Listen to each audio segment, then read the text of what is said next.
Get to our top stories right now. Major decision is expected this morning. This coming from the Minnesota Supreme Court. And it's one that could have big implications for transgender athletes all across the state. Our Barrett Leone joins us live outside the Supreme Court building in St. Paul because, Barrett, this stems from a discrimination case against a USA powerlifter? Yeah, that's right. And really, this decision, this ruling could shape how sports organizations operate in the state of Minnesota.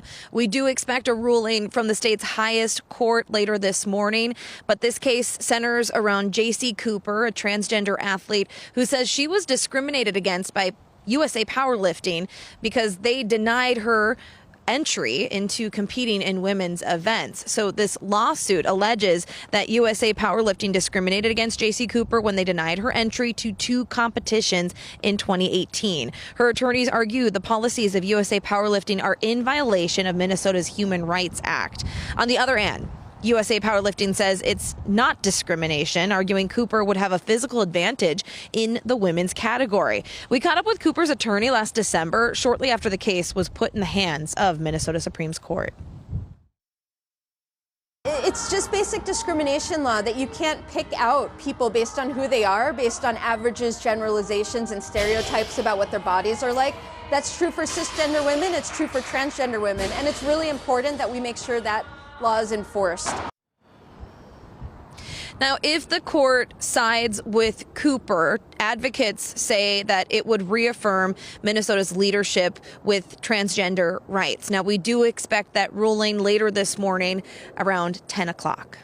We know many school districts here in Minnesota are dealing with this issue, whether or not they'll get federal funding with their policies on transgender athletes. So we'll be following it very closely. Barrett, thank you.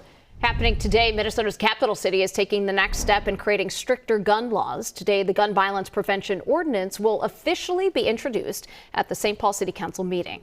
Last week, elected officials from all across the country came together to share their commitment to action against gun violence. St. Paul is now the first city in that coalition to publish and introduce legislation towards the goal. The proposed ordinance bans assault-style weapons and high-capacity magazines, among other stipulations. There will be a public hearing that's coming up on November 5th. We have now entered day 22 of the government shutdown as the Senate prepares for its 12th vote to reopen the federal government. Agencies are closed and federal employees, along with contractors, are either furloughed or working without pay. President Trump met with Republicans yesterday after rejecting Democrats' calls for a meeting of their own.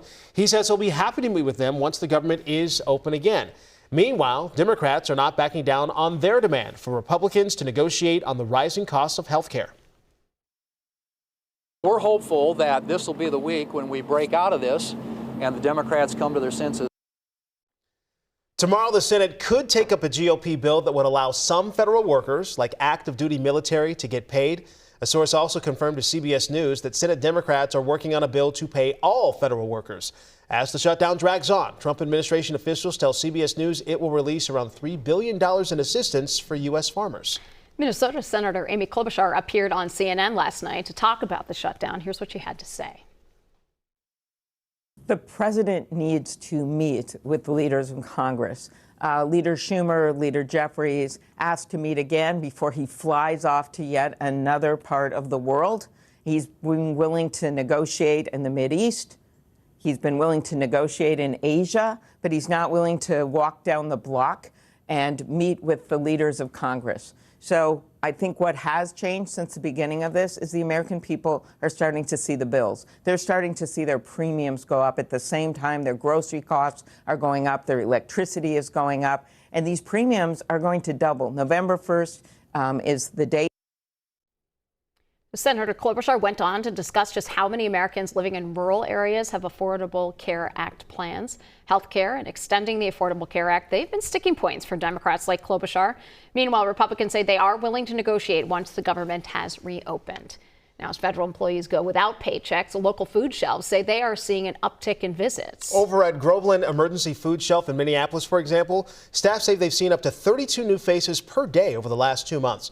And as demand grows, the food shelf is struggling to keep up. For the first time in a long time, guests are being limited to only coming in 3 days per week. And according to the food shelf's director, it's a new crowd of guests utilizing the services. The demographic of folks that are coming into this food shelf now versus the folks that were coming into the food shelf when I first started has changed dramatically. The people and their resumes and their education level that are coming to this food shelf they're as surprised to be here as I am to see them.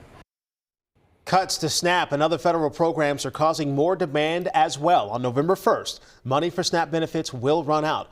Plus, in the wake of increased ICE raids across the country, more undocumented residents are scared to go to the grocery store, but they are willing to go to the food shelf because it's inside a church.